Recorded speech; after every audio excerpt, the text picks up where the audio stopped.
कुछ बातचीत होगी, कुछ होगा चर्चाओं का दौर। इसीलिए तुम्हें चाय पे बुलाया है।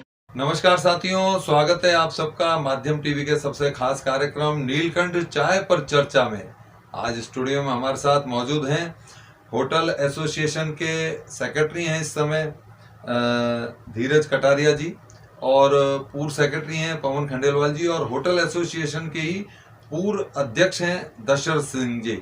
साथ ही हमारे साथ मौजूद हैं विद्युत निगम के सहायक अभियंता अकबर सिंह जी, और एडवर्टाइजिंग एजेंसी के मालिक हैं नीरज जैन साहब। आप सभी का स्वागत है। सबसे पहले तो आज हम जिस बात पर चर्चा कर रहे हैं वो चर्चा है जुड़ी हुई इस चीज से कि अभी होटल व्यवसाय जो है सबसे ज्यादा सफर कर रहा है। लॉकडाउन को लगभग 90 दिन हो गए और 90 दिन में बहुत बुरी स्थिति से लोग गुजरे हैं, और आज भी सारी चीजें चल गई हैं, लेकिन होटल व्यवसायी आज भी रुके हुए हैं पूरी तरीके से। और विद्युत भार लगातार इन पर भारी हो रहा है, चल रहा है लगातार। विद्युत के बिल आ रहे हैं, इनको जमा कराने पड़ रहे हैं, और कहीं कोई कटौती की गुंजाइश नहीं है।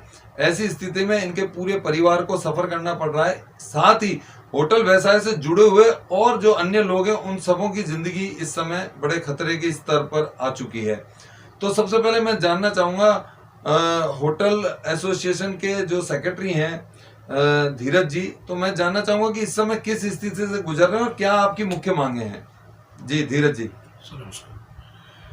हमारी जो मांगे हैं, एक तो हमको जो बिल की जमा कराने के लिए हमको 1 महीना बढ़ाया जाए, जिससे कि हम इस समय लॉकडाउन पीरियड जो चल रहा है इसमें हमारा कोई काम तो हमने अभी तक व्यवसाय तो कुछ किया ही नहीं है, और बिल उतने के उतने ही आ रहे हैं जी जी जी। और जो हमारे बिल के जो फिक्स चार्ज हैं उनको भी माफ़ किया जाए, क्योंकि उसकी वजह से हमारे बिल बहुत ज़्यादा आ रहे हैं और उससे कुछ व्यवसायी को राहत मिल सकती है जी। और जो टूरिज़्म इंडस्ट्री है उन्होंने हमको जो होटल को इंडस्ट्री में लिया हुआ है, और हमारे जो कमर्शियल रेट लग रहे हैं उसकी जगह इंडस्ट्रियल रेट लगने चाहिए हमारे पे, क्योंकि एक होटल इंडस्ट्री में आता है और इंडस्ट्री में आने की वजह से इसको रेट भी इंडस्ट्रियल रेट लगने चाहिए। बिल्कुल बिल्कुल बिल्कुल। चौथा ये कि हमारे फिर उसमें पावर फैक्टर भी कई बिलों में और कई व्यवसायी भाइयों में आ रहा है, उसको भी उनको सोचना चाहिए कि इस पावर फैक्टर का कैसे, जब काम ही व्यवसायी नहीं करेंगे बिल्कुल तो लोड कैसे चलाएंगे, बराबर नहीं चलेगा तो हम कैसे उसको पावर फैक्टर को कंट्रोल कर सकते हैं। ये सरकार को ही कुछ सोचना चाहिए व्यवसाय के लिए। इस समय सबसे निम्न स्तर पे ये व्यवसाय चल रहा है, होटल का, रेस्टोरेंट का, मैरिज होमों का। और पवन जी, आप होटल एसोसिएशन के पूर्व सेक्रेटरी भी रहे हैं और अभी होटल संचालित कर रहे हैं। क्या सफर कर रहे हैं इस पूरे कोविड-19 को लेकर के, जिस तरीके की महामारी पूरे देश में पूरे विश्व में फैली हुई है, किस तरीके का सफर कर रहे हैं और क्या मुख्य मांगे रख रहे हैं कि किस तरीके से कि आप लोगों को राहत पहुंचाई जा सके। जी पवन जी। निश्चित रूप से रूपक जी, जैसे सबको पता है कि जो होटल और टूरिज्म इंडस्ट्री है सबसे पहले बंद हुई थी और शायद सबसे लास्ट में शुरू होने वाली इंडस्ट्री होगी। आज तक भी अभी तक लॉकडाउन 4 चल रहा है और सब तरह के व्यवसाय, ये चाहे फ्लाइट हो, रेलवे हो, और सब तरह के बिजनेस और इंडस्ट्रियल एक्टिविटीज सब चालू हो गई, लेकिन होटल इंडस्ट्री किसी को कोई राहत नहीं दी गई, अभी तक चालू नहीं हो पाया। तो सबसे ज़्यादा सफरर हम लोग हैं होटल और टूरिज्म इंडस्ट्री। हम लोगों के खर्चे रेगुलर खर्चे होते हैं, चाहे वो स्टाफ की सैलरी हो, अगर कोई लीज पर या रेंट पर कोई प्रेमिसेस है तो उसका किराया वो रेगुलर है, प्लस ये खर्चे जो हम लोगों को हैं बिना हमारे इनकम सोर्स के हुए इन खर्चों को पार पाना हम लोगों के लिए संभव नहीं है। और हमें गवर्नमेंट की तरफ से भी आशा थी कि कुछ पैकेज वगैरह कुछ मिलेगा, कुछ राहत मिलेगी, लेकिन अफसोस की बात है कि अभी तक इस टूरिज्म इंडस्ट्री को बिल्कुल ही अवॉइड किया गया है, इनको कोई राहत नहीं दी गई। और जो प्रेशर है लगातार, जैसे बिजली विभाग का जैसे अभी बता रहे थे कि भाई वो जमा कराने की है, तो जो हमारी इंडस्ट्री आपको मालूम होगा कि 19 मार्च को मोदी जी ने आकर 22 मार्च की जो घोषणा करी थी, होटल इंडस्ट्री 10 मार्च से ही सफर करने लग गई थी। जब होली के जितने भी त्यौहार वगैरह थे, पार्टीज थी, वो बुकिंग होना कैंसिल शुरू हो गई थी, और हम लोगों का सब एडवांस बुकिंग पर काम चलता है। सारी बुकिंग हमारी रद्द हो गई, बुकिंग के एडवांस हमको वापस भी करने पड़े हैं। तो इसलिए ये सब समस्या आ रही है। हमने विद्युत विभाग से एक एप्लीकेशन दी है, जयपुर तक भी हमने अपनी बात पहुंचाई है कि जो हमारे बिल आए हुए हैं बिजली के, लॉकडाउन खुलने के 1 महीने बाद की हमको अवधि दी जाए, जिसमें हम थोड़ा बहुत व्यापार संचालित करके उस राशि को हम जमा करा सकें। उसमें कोई सख्ती पाबंदी ना करी जाए, विद्युत कनेक्शन ना काटे जाए, ये कम से कम हम गुंजाइश चाहते हैं सरकार से और विभाग से। जी साथ अकबर जी, आप यहाँ स्टूडियो में मौजूद हैं, इन सब की समस्या वास्तव में जायज है। क्या लग रहा है कि निगम किस तरीके से इनको राहत दे सकता है? जी अभी जैसे कि रूपक जी आपको पता है, हमारे विभाग को जो श्रीमान माननीय मुख्यमंत्री महोदय साहब के द्वारा जो डायरेक्शन जारी की गई थी, उसमें यही बताया गया कि आप लोग मार्च और अप्रैल के बिल जो हैं उनको 2 माह का बिल में जो डेफर्ड आपका जो फिक्स चार्ज डेफर्ड किया गया है, और इन बिलों को मई के 31 मई तक जमा कराना जरूरी है, जो अभी तक आप लोगों को भी जानकारी है। लेकिन इसमें जो आपको नोटिस वगैरह जो इशू किए गए हैं, जो भी जहाँ से भी आपका ऑफिसेज लगते हैं, तो उसमें आपको यही बताया गया कि सर आप लोग 31 मई तक इस बिल को जमा कराएं, क्योंकि जो दिशा निर्देश हैं उन्हीं के अनुसार अभी सभी विभाग अपनी कार्रवाई कर रहा है, और आगे भविष्य में जो भी दिशा निर्देश मिलेंगे उसी के अनुसार आगे कार्य किए जाएंगे। रहा आप लोगों का जो पावर फैक्टर है, पावर फैक्टर में जैसा कि आप लोग बता रहे हैं साहब, पावर फैक्टर कंट्रोल कैसे करेंगे, तो इस चीज़ के लिए भी आप लोग जब लोड नहीं ले रहे हैं तो हो सकता है कि इसका पावर फैक्टर भी डाउन जा सकता है। तो इसलिए आप इस चीज़ को, अपनी बात को अपने हमारे जो भी अधीक्षण महोदय, अधीक्षण अधिशासी अभियंता हैं, या जो भी आपके सहायक अभियंता कार्यालय में अपना एक आवेदन करें, और उससे संबंधित फिर भी विभाग जो भी आपके लिए कुछ कर पाएगा वो करेगा। जी बहुत बड़ी बात कही आपने। ये बहुत बड़ा समय है और सबके लिए सबको सोचने का समय है, क्योंकि ये परिवर्तन का युग है। सामने सब कुछ दिख रहा है, क्योंकि वैसा है पूरी तरह इस समय खत्म हो चुके हैं, तो सभी को सोचना पड़ेगा। नीरज जी, आप विज्ञापन एजेंसी से हैं, और क्या लग रहा है आपको कि किस तरीके के दौर से गुजर रहे हैं, और क्या इसमें राहत किस तरीके से मिल सकती है इसमें? देखिए रूपक जी, जैसे अभी पवन जी ने, धीरज जी ने बताया कि लॉकडाउन खुलने के बाद 1 माह की अवधि की डिमांड की गई है। मेरा ये मानना है, चूंकि टूरिज्म इंडस्ट्री हो या ट्रैवल इंडस्ट्री हो, इसी के साथ में कोई भी व्यवसाय हो जो सर्विस सेक्टर से बिलोंग करता है, हमारी एडवर्टाइजिंग इंडस्ट्री हो, ये सब इस तरह की मानसिकता की चीज़ें, जब आदमी कंफर्टेबल होता है तब अपने मानस को सेट करता है, चाहे वो पार्टीज़ हो, चाहे सेलिब्रेशन हो, चाहे एडवर्टाइजिंग हो। लॉकडाउन खुलने के बाद में भी अभी जो टेंडेंसी नज़र आ रही है मार्केट की, वो सिक्योर टेंडेंसी नज़र नहीं आ रही।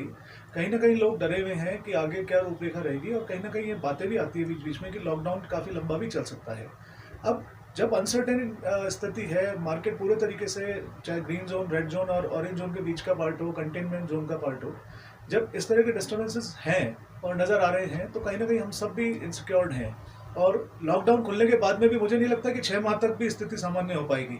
तो कैसे 1 माह में जमा करा पाएंगे, ये आश्चर्यजनक है। इस पे भी मेरे को तो, बल्कि मैं फ्रैंकली स्पीकिंग की समझ में नहीं आता कि कैसे व्यवसाय जनरेट हो पाएगा, क्योंकि आज शादी करने वाला व्यक्ति भी डरा हुआ है, गेस्ट जो आने वाला है वो भी डरा हुआ है। तो इस अवधि को जब तक नॉर्मल नहीं हो जाता, जब तक सापेक्ष रूप से सरकार को चाहिए कि जिन उद्योगों पे पूरे देश का पर्यटन का पार्ट है, आज हमारा राजस्थान जो है पूरे तरीके से पर्यटन इंडस्ट्री पे डिपेंड करता है जी। और जब पर्यटन इंडस्ट्री का पूरक होटल और रेस्टोरेंट इंडस्ट्री होती है, विज्ञापन एजेंसीज उसका एक बड़ा महत्वपूर्ण रोल प्ले करती हैं कि अपने यहाँ जो भी सुविधाएं उपलब्ध हैं उसके बारे में कम्युनिकेट करती हैं चीज़ों को।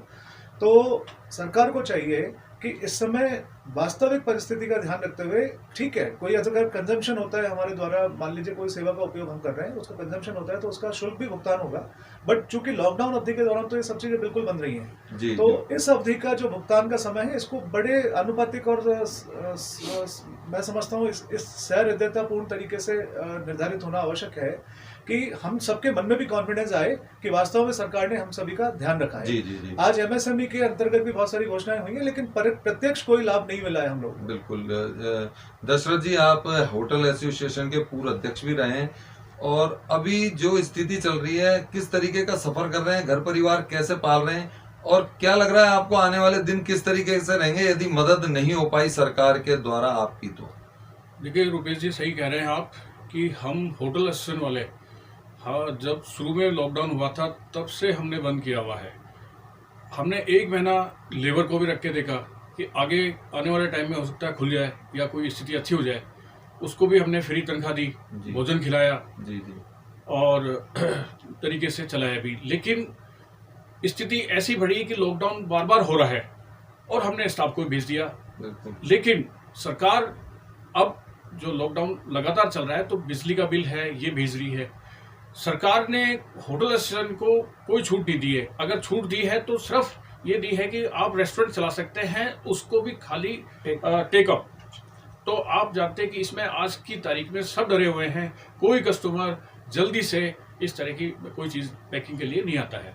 तो इससे हमारा जो हमने स्टार्ट भी किया है, अगर इस होटल स्टार्ट भी किया है तो वो हमारा वेस्टेज ही जा रहा है। जैसे कुक की सैलरी है, सफाई वाला है, मटेरियल बिल आते हैं, तो वो हमारे बिजली का बिल भी है, तो उससे हमारा मतलब कोई वो बेनिफिट नहीं मिल रहा। हमारी ऐसी संकट की स्थिति हो गई है कि घर परिवार का भी संकट आ गया है कि ये नहीं चला पा रहे हैं। और हमारे जो वर्कर्स हैं उनको तो छुट्टी दे दी है, उनके भी बार बार फ़ोन आते हैं कि साहब हमें लगाओ, हमारी भी समस्या है। और बात भी सही है, वो छोटा मजदूर है, वो सैलरी उनको इतनी मिलती है, उसमें काम चलाते हैं, 2-3 महीने हो गए, वो कहाँ तक सफ़र करेंगे।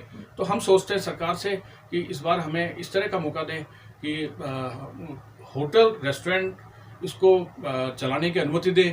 प्लस जो मैरिज होम में इन्होंने 50 की है, तो 50 में तो हर आदमी घर कर लेगा, कोई जल्दी से तैयार नहीं होता, तो इसकी संख्या भी बढ़ाई जाए।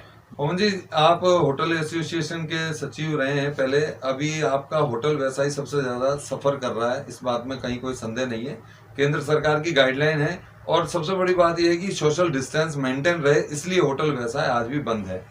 लेकिन फ्लाइट्स में आप देखिए कि सीट पर आदमी बैठा हुआ है, उसके जस्ट बगल में जो भी सीट है उस पर वो पैसेंजर बैठा हुआ है, तो क्या लग रहा है आपको कि आपके साथ कहीं दुबात तो नहीं हुआ? निश्चित ही रूपक जी, देखो आपको पता है कि जब फ्लाइट भी शुरू कर दी, रेलवे सब शुरू हो गई, हर सीट पर बैठने की अनुमति हो गई। होटल इंडस्ट्री ये अपने आप में सबसे डिसिप्लिन और हाइजेनिक इंडस्ट्री है जी। आप देखिए, हम रेस्टोरेंट में भी जाते हैं, रेस्टोरेंट में भी एक टेबल के बीच दूसरी टेबल में गैप होता है निश्चित रूप से। चाहे हम बैंक्वेट में पार्टी करते हैं, जहाँ पार्टी बैंक्वेट में 100 लोगों की कैपेसिटी होती है, तो वहाँ 60 या 70 ही को भाई ऑलरेडी हम लोग करते हैं। कहीं भी आपने ऐसी पार्टी नहीं ज्वाइन करी होगी या शादी भी अभी देखें जो कंजेस्टेड होते हो। अपने यहाँ कल्चर इस तरह का नहीं है कि कंजेस्टेड होकर करें, जो बल्कि फ्लाइट में तो बिल्कुल अगल बगल में बैठना पड़ता है। हम उस चीज़ का पूरा पहले भी ख्याल रख रहे हैं। साथ में अगर कोई इसकी कोई गाइडलाइन भी आती है, जैसे रेस्टोरेंट में हम एक टेबल छोड़कर दूसरी टेबल में बैठाने की अनुमति मिल जाए। 100 की कैपेसिटी का बैंक्वेट है तो उसमें हमको 50 से 60 लोगों की कैपेसिटी का हमको अनुमति मिले, ज़्यादा बड़ी कैपेसिटी उसी हिसाब से अनुमति मिले, तो हम लोग इस करने को तैयार हैं। और हमारा स्टाफ भी इस मामले में पूरा डिसिप्लिन रहता है। ये इंडस्ट्री एक ऐसी है जो अपने डिसिप्लिन और हाइजीनिक वजह से ही सर्वाइव कर रही है। आज हम जितने भी बाहर खाना खाते हैं, चाट खोमचे में खाते हैं, वहाँ कोई हाइजीनिक नहीं होता। होटल इंडस्ट्री पूरे साफ इस चीज़ को पालना करते हैं और ग्राहक का पूरा ख्याल रखते हैं, तभी उसका बिजनेस चल पाता है। तो अभी स्थिति यही है कि मतलब होटल व्यवसाय पूरी तरह ठप पड़े हैं और आप लोग केवल सरकार की तरफ देख रहे हैं कि सरकार से कहीं कोई राहत मिल जाए आपको, यही आप सबकी शायद डिमांड है। इसमें एक बात और ऐड करना चाहूंगा रूपक जी, जैसे फिक्स चार्जेस का अभी गवर्नमेंट ने क्या है, हमारे बिल आए हैं उसमें डेफर्ड किया है इन्होंने। डेफर्ड मतलब इस महीने ना लेकर उसको अगले महीने में लिया जाए। लेकिन जब हमारी इंडस्ट्री चली ही नहीं, हमने यूज ही नहीं किया, तो फिक्स चार्जेस किसी, क्योंकि हम होटल वाले सब किसी के पास 50 किलोवाट 100 किलोवाट से कम लोड होता है इतना, क्योंकि होटल जब चलते हैं तो लोड इतना सैंक्शन लेकर चलते हैं, तो हर यूनिट को 10 से 15 हज़ार रुपये महीने फिक्स चार्जेस के लगते हैं। तो हमारा ये मांग थी कि फिक्स चार्जेस को डेफर्ड ना करके उसको फ्री किया जाए, माफ किया जाए। जैसे अभी मॉनिटरिंग पीरियड बैंक का आया तो उसमें भी ये भी मांग चलती है, सुप्रीम कोर्ट में भी PIL दाखिल हुई है कि भाई हमारे को उस पीरियड का इंटरेस्ट खत्म माफ किया जाए, ना कि डेफर्ड किया जाए। इस तरफ जरूर सोचने की बहुत ज्यादा दरकार है सरकार को, और जो भी संबंधित विभाग है इसको जरूर सीरियसली सोचे, अन्यथा बड़ी स्थिति विकट हो रही है। एएन साहब, आप बताइए कि क्या इसमें होटल व्यवसायियों को कोई राहत मिल सकती है जी निगम की तरफ से? सर, मेरा तो ये मानना है कि अभी जो भी चार्जेज लगते हैं यूनिट बेस रहते हैं, सारे चार्जेज का निकाल के फिक्स चार्ज जो लगाए जाते हैं, वो सभी जो बिजली की जो खर्चा आता है उन सभी चीज़ों को लगाते हुए एक आपका जो फिक्स चार्ज लगाया हुआ है, वो सारे बिलों में जो फिक्स चार्ज लगाए जाते हैं वो पूरा उसका खर्चा निकाल के लगाया जाता है। जो यूनिट बनती है, यूनिट तो अपनी बेस पे बनती है, फिर सारे जो फिक्स चार्जेज हैं, टोटल जो खर्चा है उसी के अनुसार आता है। तो इसलिए मेरे को नहीं लगता कि फिक्स चार्जेज जो है एक आप लोगों के अठाना जो कि विभाग कर पाएगा। फिर भी आप चाहते हैं तो हमारे जो उच्च अधिकारी हैं उनके पास अपनी बात को रखें, यदि फिर भी कोई समाधान निकलता है ऊपर तो वो विभाग इसका कुछ निराकरण कर सकता है। जी, आप लोग इस चर्चा पर पधारे और अपने अपने विचार रखें। आप सबका धन्यवाद। नमस्कार। नमस्कार। कुछ बातचीत होगी, कुछ होगा चर्चाओं का दौर, इसीलिए तुम्हें चाय पे बुलाया है।